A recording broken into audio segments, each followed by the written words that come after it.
Stevie G and a bag of cans. That's all we want, and a bag of cans and Steven Gerrard, and we'll be absolutely fine. That's all I'm wanting. That's all I'm wanting. That's what I've been hearing, and so I'm absolutely raging. Same as everybody else, I am absolutely furious today. I mean, look at this. Have a wee gander at this. I've been told there was only 2 bottles of Francis Canner in the entire supermarket. That was all we could get. First day of my holidays, 2 bottles of Francis Canner in the entire place. That was all you could find. I don't think you were trying very hard. I mean, so I had to kind of go in there, step in, try and sort things out myself. I've got the San Miguel. I've got that box of San Miguel. You get the 10 for £14.30. I think it was. Sorry, €14.30 because I'm in the Algarve just now. And I couldn't. The Peroni was there. It's a 440 milliliter cans of San Miguel. There was 10 Peroni for £14. I mean, for €14 exactly, and they were only 330 milliliter. I do prefer the taste of Peroni slightly better to San Miguel. But it's really, you just want to fire that down. You once you're kind of in the flow, but you want to ease your way in with something kind of nice. And the Francis Canner, something German. Might be no as cheap or as readily available, and it might not be instantly pleasing, maybe a bit harsh when it goes down at first, but it's quality and it gets you there. So maybe that's something. Because the other thing I got, of course, was some faith. You gotta have faith, the faith. Gotta have faith, the faith. I got a wee box of the faith there. That's for when you've drank that much beer that it's starting to go down like water and it's not having any effect on you. You want to step your game up a wee bit. You want to get a wee bit of a hazy infusion. When just the kind of cheap and readily available stuff that you've just been firing into for a short, sharp, unthinking hit suddenly isn't doing the business anymore. You might require something a bit more quality, a bit more thought out. And I'm raging. I'm absolutely raging because it's ruined my holiday here on the Algarve. I mean, I better go out here actually. Better get outside. I've got the Factor 30 on. And I better shut this door here because certain folk in the house are like, they're really wanting the shade and they want to keep the heat out, so they're quite insistent that I keep that door shut. So I've been out here in the Algarve, just Albafuera, enjoying my wee holiday. I was trying to enjoy the holidays. My first day here, I was absolutely raging when I found out what had happened in the drink front. I wasn't kept fully up to speed about that, but you can maybe see behind me there. I was down at the water earlier on. It's absolutely roasting. The only thing I'm really worried about is a melanoma. But last night, our first night in the digs, watching a bit of telly. I was watching that Ted Danson, this terrible Ted Danson thing, where he's, the guy, the barman for Cheers, Sam Malone, was he not playing for Genk the other week? Anyway, and I was watching, and he's in this new detective thing or something. It's one of these pathetic things. I think it's written for simpletons, where he's going into a old folks' home as a detective because he himself is now old folk. But I just, every time I see Ted Danson now, I just think about the cruel line he has about Monty, about Field Marshal Montgomery, and the Saving Private Ryan. American war films. I like them and all that. There's no doubt the sacrifice, but be in the war for the start. Be in for the start. That was 2 in a row. He's only really showing up for, then you come mincing in when it suits you, Steven Gerrard. So I am watching that last night because I tried to settle into the holiday here in the Algarve, and you do that thing, you can't help looking. It's a habit you've got, looking at your phone. You're supposed to be committing to each other. On holiday, everything's fine, but you can't help glancing at the phone and just seeing the wee notifications that are coming in. And I was same as the resties last night. Don't know what time it was. Was it 10 o'clock or something? I looked at my phone and it was just gutting news. Absolutely gutting news that Diane Keaton has passed away at the age of 79. The great Diane Keaton. Remember George Boyle in Brooklyn Nine-Nine? They summed it up perfectly with The Godfather. Diane Keaton's The Godfather. It was an abortion, Michael. It was an abortion. It wasn't a miscarriage. It was an abortion. It was a son, and I had it killed because all of this must stop. Yeah, it certainly must. It certainly must. How you doing, folks? This is your Fat Eck immediate post. Steven Gerrard has decided, or it's been decided for Steven Gerrard. We don't really know yet that he's not going to be manager or head coach of Rangers for a second or first time. He's not going to be employed by Rangers for a second time. in his life at this point in time, but still open to some time in the future. Reaction pod coming to you in association with Jersey. I don't know if Jersey's got anything going on tonight. Don't usually bother during the international break. We're not trying to get a break. We're not trying to get a wee holiday here, aren't we? But it's 9 o'clock on a Friday night, and it's 9:30 on a Sunday night, the flagship show, usually for Jersey live on their YouTube channel. I'm sponsored by that, and I'm sponsored by Judith Chalmers. Getting away from it all. I wish you were here. A wee holiday. A bit Alan Wicker, that kind of stuff. We needed and it was a holiday, wasn't it? It was December 2017. It was Christmas time, I remember, because I was walking down Buchanan Street. I just come out Buchanan Galleries, and I'd bought wrapping paper, I'd bought the presents I needed to buy, and I was dotting along there. I think it was a Thursday, and I was checking the phone. I was checking the notifications. I was probably looking at my phone to find out what time my train was leaving. I think I was heading back to the station, heading back to Queen Street. Job done. It was in the dark, but it's that pre-Christmas dark when the dark's really just, it's making you, you're looking forward to stuff in your face, basically, with the turkey and Brussels sprouts and stuff like that, and everybody getting together. There's parties planned, a lot of bevying planned, lots of presents going on. It's a great time of year. It's a holiday season, and there was the news that Derek McInnes had knocked us back, and as many reservations I might have had about Derek McInnes becoming Rangers manager back, there was no doubt that he seemed like a safe pair of hands back in December 2017, and I think there's a lot of people pushing just now for it to be the same reaction to Steven Gerrard having knocked us back last night, or us having knocked Steven Gerrard back. We still don't know. I'm talking to you on Sunday, the 12th of October, 2025, live coming at you from the Algarve, like a bake that's absolutely bursting with steaming hot steak ready to come out the side of it, because I'm so supposed to be angry. I'm so supposed to be angry with the fact that Steven Gerrard has been allowed to walk away from the negotiations ongoing. I mean, what negotiations were you, what talks were you most concerned about? Was it Hamas and Israel, or was it Steven Gerrard and the new Rangers board? I mean, I don't care. I don't mean I don't care. I totally care about what happens at Rangers, and I totally care about us getting the right person in just now. But this pod, I would say, is more because so many, and again, I have to apologise. It is just the fact I've gone away on holiday. So many folk, so nice, these guys getting in touch, because I managed to squeeze out a wee pod on Friday, because there was so much to talk about around the Steven Gerrard, or the pros and cons and that. But even a mug like me, an idiot like me, who doesn't have his ear to the ground in any way whatsoever, was able to say, we don't know. We just don't know if he's going to say. Everybody's talking about it. Everybody's ranting and raving about how Steven Gerrard is, he's got the job almost, but it never was. That caveat was always there. It wasn't a caveat, it was a fact, but it was delivered in a kind of caveat fashion, the fashion of a caveat on BBC, maybe on Sky, and it's because I watched the kind of 8-minute pod that Rangers Review put out last night, Joshua Barry and Chris Jack, and it's like Saturday night, even if you're not on your holidays or something like that, haven't you? Saturday night. Thanks, Stevie. Thanks for rejecting us at this point, at this time in the week, trying to give these guys a break. It's an international break, and they can't get away from 24-hour Rangers coverage. But even Chris Jack kept having to point out, he said, at no point did we ever say it had been agreed. It was a done deal. We just said that negotiations were ongoing, and everybody, Steven Gerrard and the current Rangers ownership and the current Rangers board were all being very nice to each other, and were both welcoming the chance for dialogue, etc. It had never been a done deal, and he had to point that out, because there's such a. What's getting me just now is that there seems to be such a kind of desperation that something has been done before it's done, that then, purely because that then allows us to be really angry at who we're assuming has failed to get it done. I didn't even know if I wanted Steven Gerrard. As I said in the pod the other night, it was one of those kind of existential moments where you're thinking, wait a minute, I'm getting nothing against Steven Gerrard becoming Rangers manager again. It would be nice. It's like, that's a familiar face, a guy who had glory with us in the past, took us to maybe arguably our most vital title of our entire history.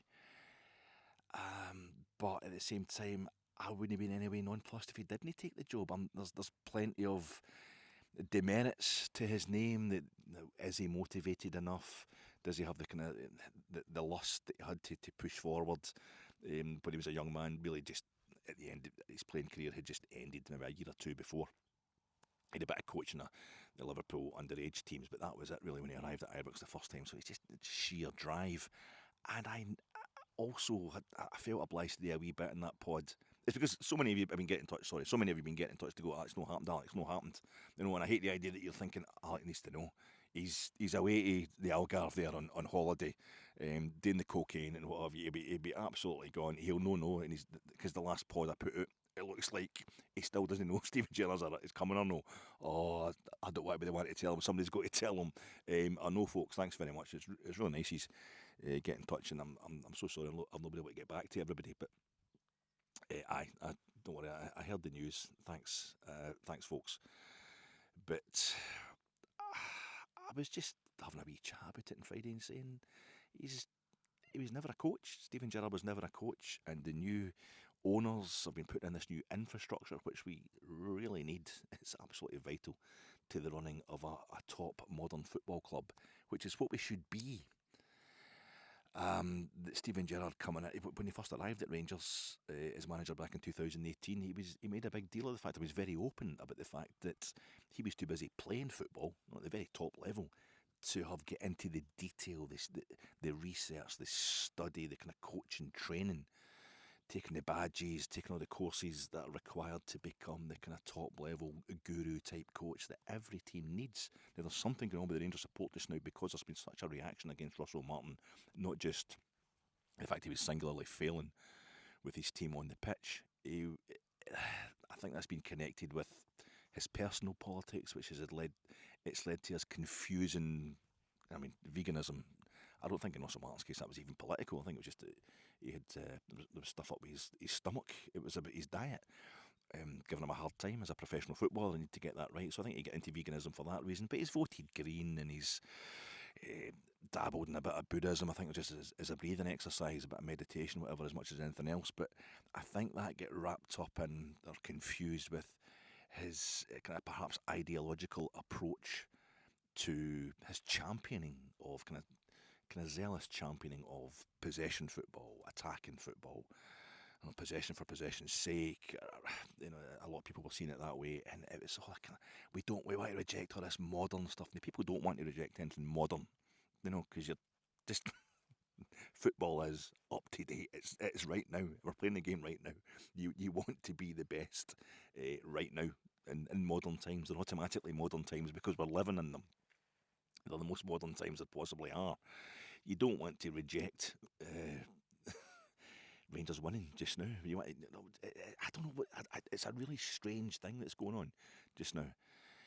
The general mood of the support, and I'm perhaps myself getting that confused with people's right to be upset. Rangers fans' right to be upset about the fact we still don't have a manager. I'm talking about. I think the current ownership will see us hoovering up the trophies again, but at this point in time, it's a vacuum. You know what I mean? It's a vacuum because we don't have MD in the job. Uncertainty always creates worry, unpleasant reactions, and I think when we get somebody in there, I think right now the priority has got to be getting them in before next Saturday, getting them in before the kick-off against Dundee United. No caretakers to the end of the season and anything like that. But you've got to balance that with desire to make sure we get it done properly.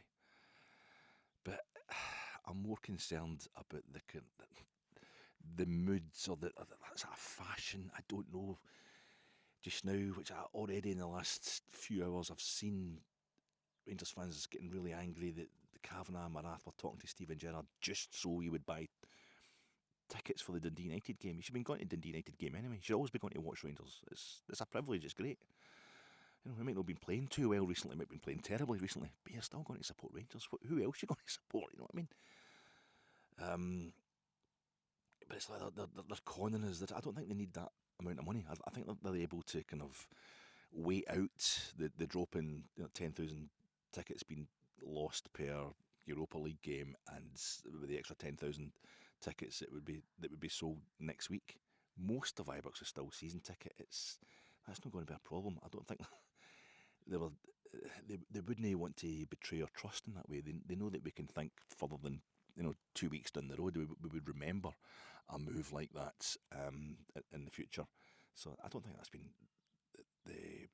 I don't think it's been like that at all. I don't think it's been a kind of nefarious tactic by the current owners. Let's just publicly talk to Steven Gerrard. I don't think Steven Gerrard would get involved in that kind of thing either, would he? They've met. They've been in a hotel in London for a couple of days, so it's obviously been serious. It's obviously there's been a willingness on both parties to explore it, the possibility of him becoming manager, but it didn't happen. So we move on to the next, and Danny Rowell is the guy who's been quoted now, but he's the former Sheffield Wednesday manager, the kind of mid-30s, mid to late 30s German, one of these guys who didn't have a playing career. He stopped playing at 20 when he realised he was. I don't know if he got an injury or. I've not looked into it yet because he's only just coming to the front of the pack in terms of becoming the next Rangers head coach. So I think he's born in East Germany, and that's one thing, we like that Stevie G, a good British manager. Well, a bit further, it's all about Anglo-Saxons, good Anglo-Saxons. Well, the Anglo just knocked his back. Let's get a Saxon. He was born in Saxony. That's when the Anglo-Saxons, it's the Anglos and the Saxons are two tribes that came through outside print. The whole thing's a lot of rubbish, but I get Stevie G in there.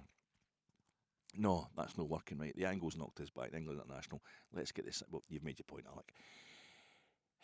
Sorry, I've been drinking. I'm here in the Algarve, really enjoying the sunshine and trying to chill out. But you can't get away from Rangers. Danny Rowell, he's worked for Bayern Munich. He's worked for the German national team. He's worked at Southampton, all kind of behind the scenes and up to assistant manager stuff.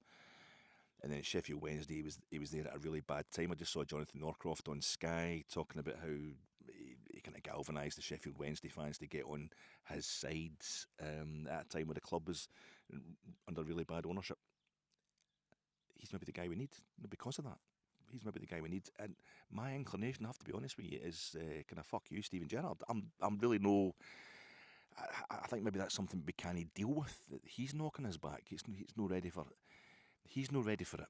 And I think we should stick with the guys who've invested like £75 million in buying the club, another 20 million in the transfer window. Right, it hasn't worked out instantly. The whole thing with Russell Martin, it was an experiment gone wrong. But that doesn't mean to say the whole thing's totally wrong. They're still giving it a go. I don't want to keep reiterating what I said in the pod on Friday, but I think this is the reason I kept pointing it out, because I think I felt as if Steven Gerrard knocked his back, this was the kind of reaction it was going to get. People are assuming it must be Kevin Thelwell's problem, that they've pushed this thing of needing a head coach. Steven Gerrard doesn't fit into their structure. That's ridiculous. That's doctrinaire on our part. No, we need to a bit more flexibility. The fans want Steven, and this board, these owners have been a disaster since they came in. When they came in June, folk were getting in touch with me saying, why are you no more enthusiastic, Alec? Why are you out in the streets with the stars and stripes? And, just here we go, 56 is inbound. Because I knew it wasn't going to go like that, and I knew it wasn't going to work that quickly, the level of change we needed, but also it was so obvious the minute it didn't work straight away. There was so much change required at the club. The minute it didn't work, you were going to get this kind of reaction, this kind of backlash, where suddenly we would hate them all again. And the truth is somewhere in the middle. And I think this is my only real worry about Parag Marat and Kavanagh is how and when they will leave us and what kind of state they will leave us in, because leave us they surely will at some point. But I'm pretty sure as long as there's no another massive global financial collapse or something like that they won't leave us for years to come, and hopefully they've expanded the capacity of Ibrox by that point in time. We'll be self-sustaining. I think it is a kind of sports washing. I think they're trying to create a goodwill factor in various parts of Britain anyway, as well as just being the businessmen who want to make their money. But you do not get to be on the San Francisco 49ers team on their roster in any shape or form unless you're good at your job, and you certainly don't get to build a new stadium, be put in charge of relocating the San Francisco 49ers unless you're really good at your job. And once he did that, once he achieved that, I think Parag Marath could write his own ticket throughout world sport, because I think the 49ers, as I was saying the other day, they're about the 6th richest well, it is financial, sixth richest sports franchise on the entire planet. And I think Andrew Kavanagh is one of those guys. I was saying, once you've achieved something like that, as Parag Manath has, you can then go about the world and write your own ticket. People, that the investment will come to you, any sporting venture you want to get on. And I think like Leeds United is like a side venture for him. Really, it's something he's doing on the sides, and we're the same. But that's why somebody with the money that Andrew Kavanagh's got is quite happy to get on board with Parag Marath, because he's so trusted. We should trust him. I feel as if, in terms of getting Rangers going again, I've got no problem, and let them try various things. It's been so bad for the last 4 or 5 years at Rangers, domestically anyway. I'm quite happy the way things have been going in European terms, that I don't see any harm in trying something different. That Stephen Gerrard's the last guy to win a title with us. He's made it clear that he's not a coach. He needs to bring guys with him. It was Michael Beale the last time. Maybe it would have been Michael Beale again this time. Maybe it's not having that coach ready that's been the problem for Stephen Gerrard.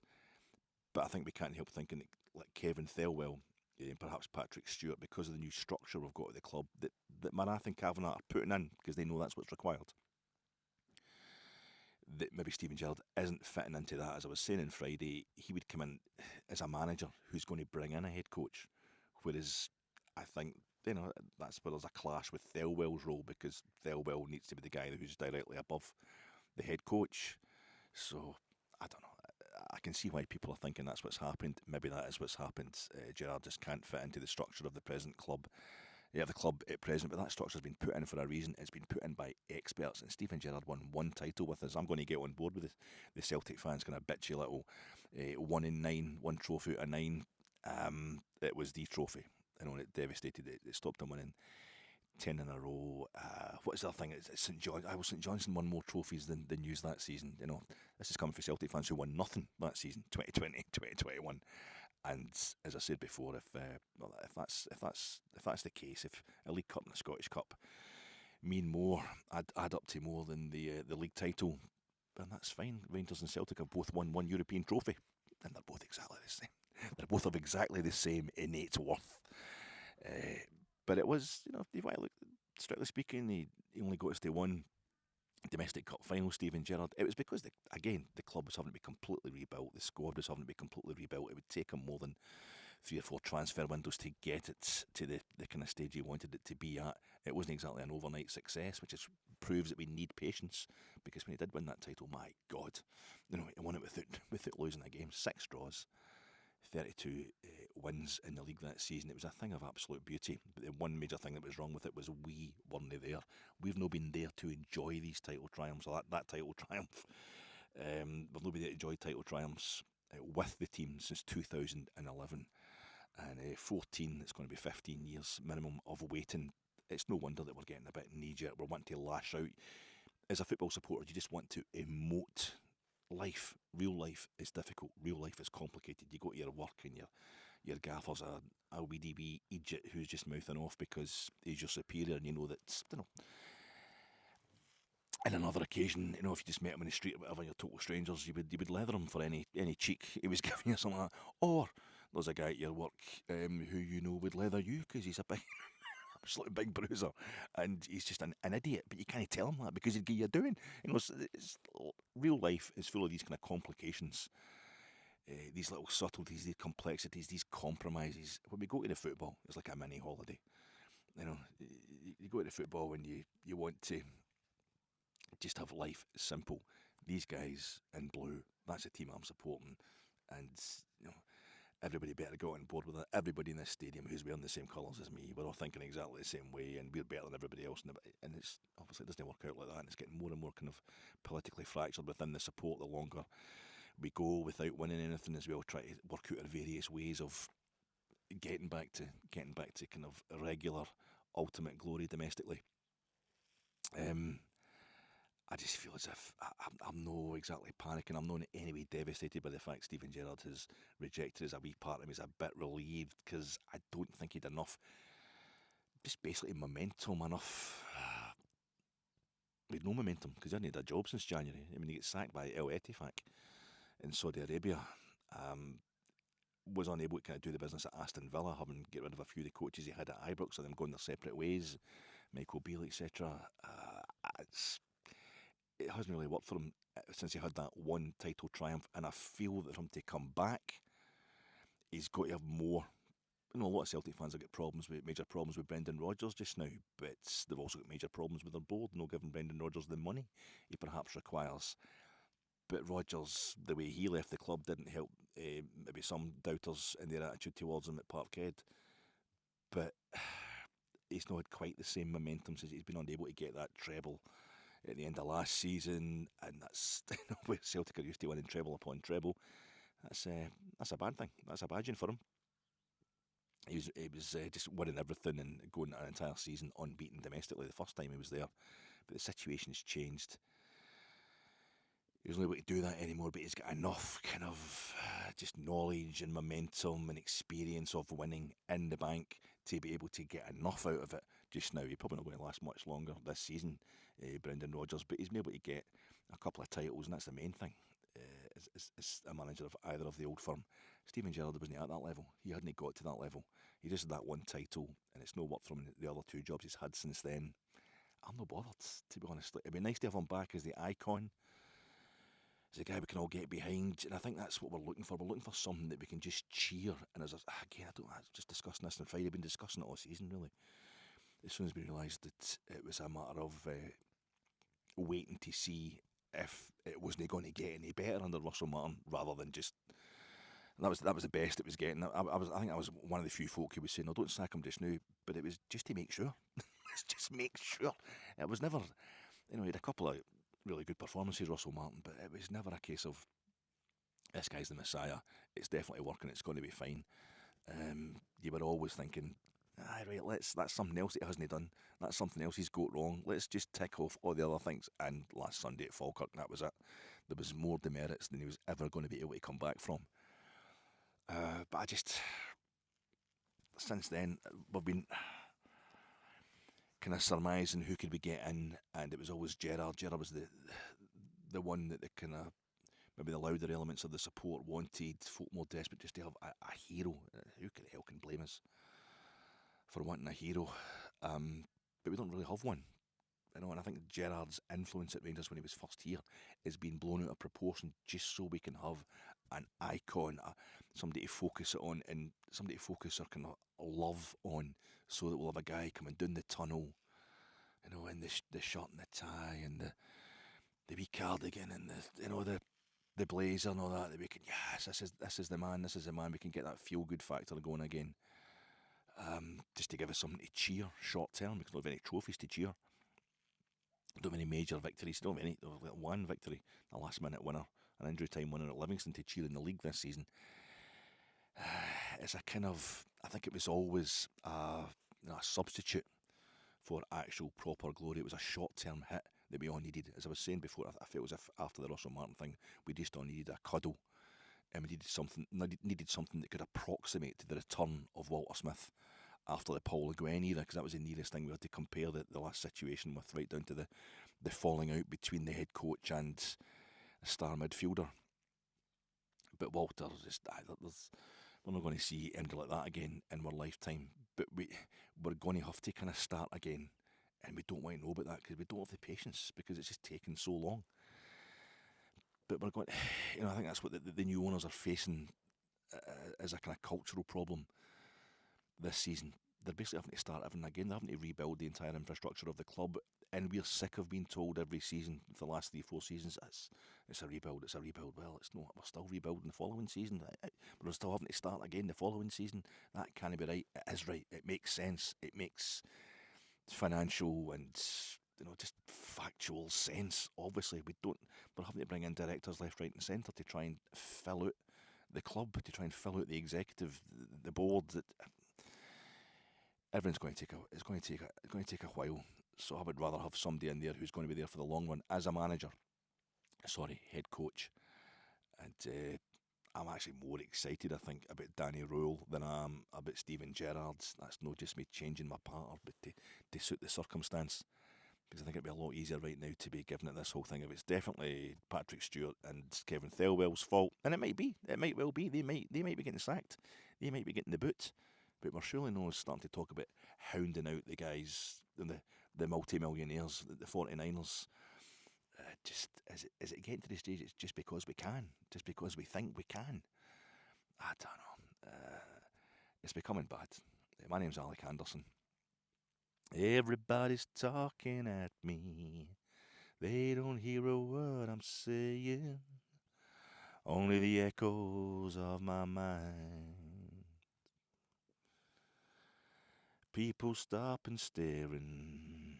They don't know a thing about me. In fact, no, scratch that, because it's a time of woe. It's a time of trouble. It's a time of heartache and strife amongst the Rangers support. We need to just just get right to the heart of the matter. None of these fancy, semi-ironic kind of songs for the charts for 50 years ago or 60 years ago. Like, let's just get straight into what we are. Rangers, Super Rangers.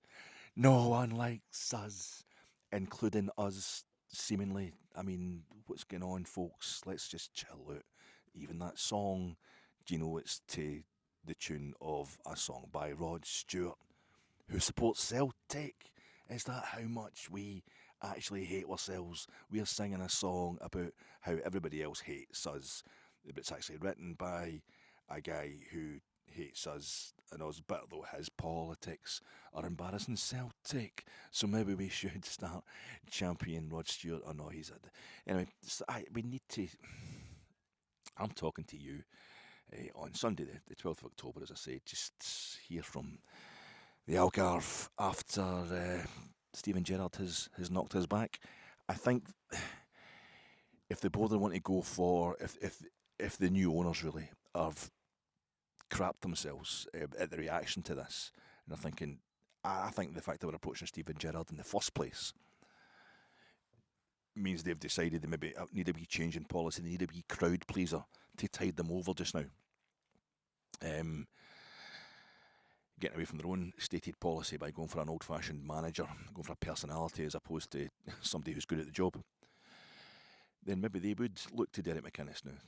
I think getting the job done, getting somebody picked, getting a new manager or head coach in by the weekend, that would help matters. That would make things look a bit more decisive. At least we'd have somebody in the post. If it's no Steven Gerrard, if it's somebody who looks like a head coach, a project manager, whatever that's supposed to mean, I went into that in great detail on Friday's pod as well. Then he would just need one mistake, one setback, like a draw with Dundee United, and that would be it. The place would be in uproar again. But if they want to go for another crowd pleaser, I think you're looking at either having a word with Sean Dyche again and just doubling the offer to him. I wouldn't want Sean Dyche. I don't think he's suited to us at all. But I think he's hanging about as well to make sure he's there for when Ange Postecoglou gets sacked by Nottingham Forest. Big Ange. I mean, he's be getting desperate after this one. No, another project manager or somebody else who wants to play that attacking football for the sake of it, possession football for the sake of it, overloads and all that. No, we're rejecting that. That's too woke, aren't we? And maybe the other guy it's Derek McInnes. As I said previously, I think just now, if we were to get Derek McInnes, I would feel a bit disappointed in Derek McInnes.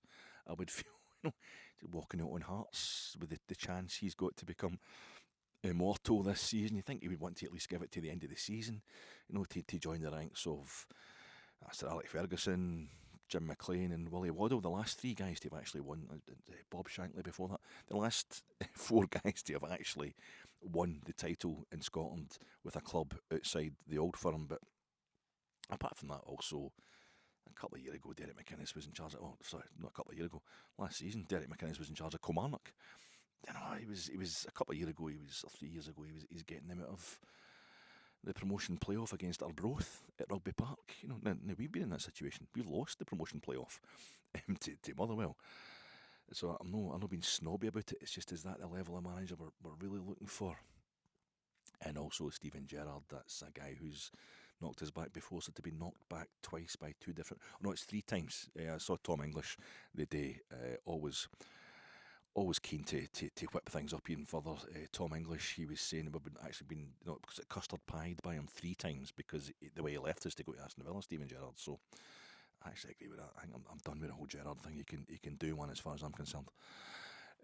But Derek McInnes, a guy who knocked us back and left us in the lurch, to the extent that 6 months later we got Steven Gerrard, when he was Aberdeen manager. But you had to think about it, and I've seen online and that we're now all changing our minds. Probably Derek McInnes. The thing back then in 2017 was he saw how much of a mess the club was in.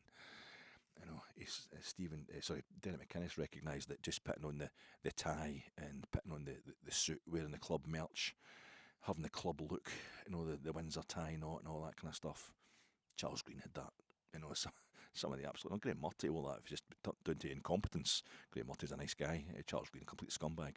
He was happy to get all the gear on and look the part and talk about sectarianism was the reason Rangers won the lower leagues. Yeah, that's absolute charlatans. So it's got nothing to do with wearing the suit and all that. But perhaps maybe I was kind of against Derek McInnes getting the job. But if we're going to just do the crowd pleaser, the personality thing, the manager that's going to get the fans on board, then maybe go to Hearts. And I'm always thinking Tony Bloom, who's making a difference there. Maybe just try and buy his Jamestown analytics, get into that, get that on board. That would maybe help us more than anything else. But he's pretty well minted, Tony Bloom, and he's really ambitious. He's done this at Union St Gilloise. We all know what he's done at Brighton. I think it's in Australia as well, isn't he? Involved in the A-League. He's talking big about Hearts winning the league at least within the next 10 years. I think he would have plenty of money to fight us when it came to keeping a hold of Derek McInnes. But I also think, because he's a gambler, the Lizard, he's a proper poker player, and that I think there comes a point where we could name our price and he would just, this is worth it. What a profit I'm going to make in this guy. The problem is we didn't take Derek McInnes off him and finish second to whoever Hearts had got in to replace Derek McInnes, because the old Jamestown analytics. I don't know who we're going to get, folks. I don't know what we're going to do at all. But I'm up for the Danny Roll thing. I think that's probably what we need more than anything else just now. Huge questions have been asked about the sporting director, about our chief executive, and maybe the owners will turn around and they'll say, yeah, that is the problem. That is where it all fell down. I can't see it at this point in time. I just can't see it. I can't see Patrick Stewart. He's there before Marat and Kavanagh, but I can't see Kevin Thelwell being binned at this point in time. Who knows? If nothing else, we know that it's not me. I don't know enough about these things. But Danny Rowe who else was getting quoted? Absolutely nobody. I think Gary O'Neill is out the running. Graham Potter, he's out the running as well. I think he's must have withdrawn himself, or he's pitting out the bad vibes to whoever he talks to in the media. But I just remember, I think it was maybe the time that we ended up bringing in Pedro Caixinha. I remember that.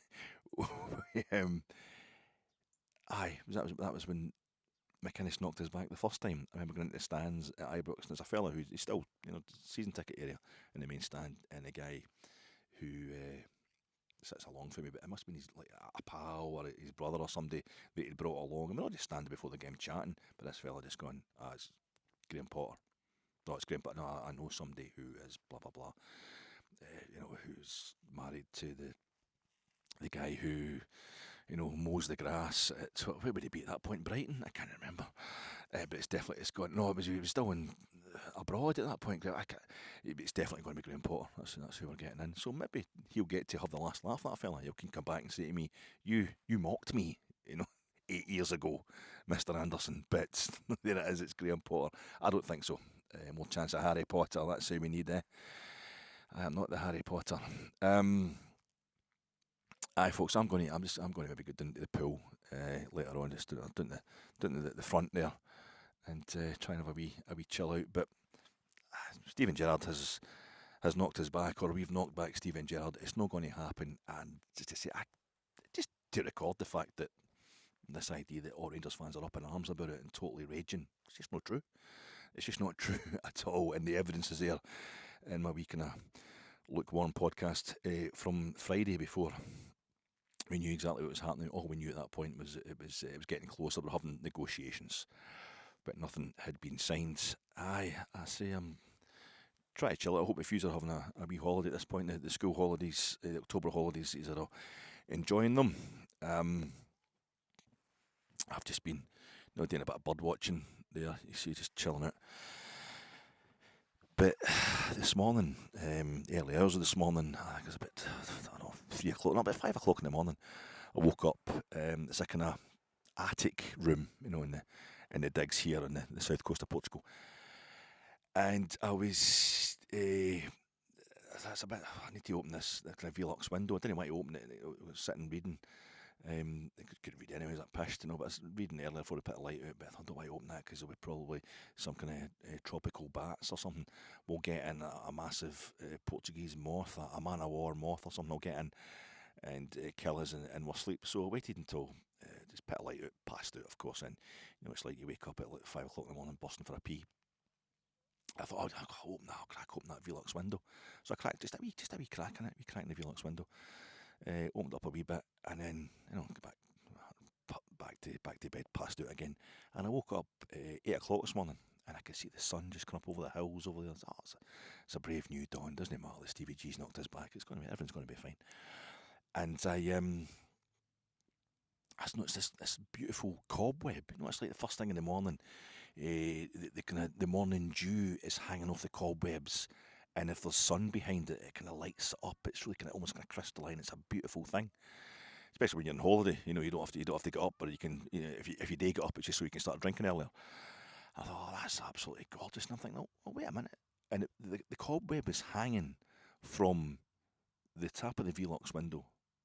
At the end of the actual window frame, down into the frame. I'm thinking, so that spider has only built that in 3 hours, and it's massive, and it's all the wee runs, it was a proper fully formed cobweb, and the wee spiders there in the cobweb, and I'm just going, you're an absolute mug, mate, you're an absolute muppet, because I'm going to open this Velux window, and I'm going to properly open it now that the sun's up, so I can get a good view and all that, and you've wasted 3 hours doing all that work. Do you know what I mean? You've wasted 3 hours knocking up that huge, complex cobweb, and while I've been lying in my kip, absolutely pissed on San Miguel, and the 5 chicken legs that I got for Morrison's in Fort William. I mean, the 5 chicken legs that I got for El Morisonos, El Moronos, and Faro, and my way to I went to digs here in Albufeira, and I just having a great night. I'm absolutely zonked and all that. I'm going to go up again and start drinking, and I'm just going to totally trash your big fancy web there that you've knocked your pan in. Just wasted 3 years on it, and it looked at me and he says, what's with the attitude, big man? What's with it? You know what I mean? That's you're really, really bitter. You seem to be getting yourself worked up. It's almost kind of angry that you're getting. I'm saying, no, I'm just saying that you've totally, it's a total waste of time for you now. He says, all right, well, you appear to be talking to a spider. So I am, actually. He says, what about that with the chicken legs that you put in? I says, it's a new oven. It's an oven in the wee. Sometimes ovens don't cook as hot as this. Maybe should be up at 190 degrees. I just did it for the 38 minutes as opposed to the full 40. Maybe I'm going a bit salmonella, It's just, and he says to me, you might maybe just drop the schadenfreude, big man, about everything, and realise that when things go wrong, just chill out, enjoy the fact that, you're on holiday, you've got a bit of money, you've got enough money, and a lot of folk can't go on holiday these days. A lot of football clubs don't have super rich owners who can just finance their tastes, who can hire and fire managers as they see fit. And don't you worry about my cobweb, because it doesn't matter what goes wrong. I'll just try, and try again, and we'll be absolutely fine. Can you hear that? Is that the wee sweepy guy? I mean,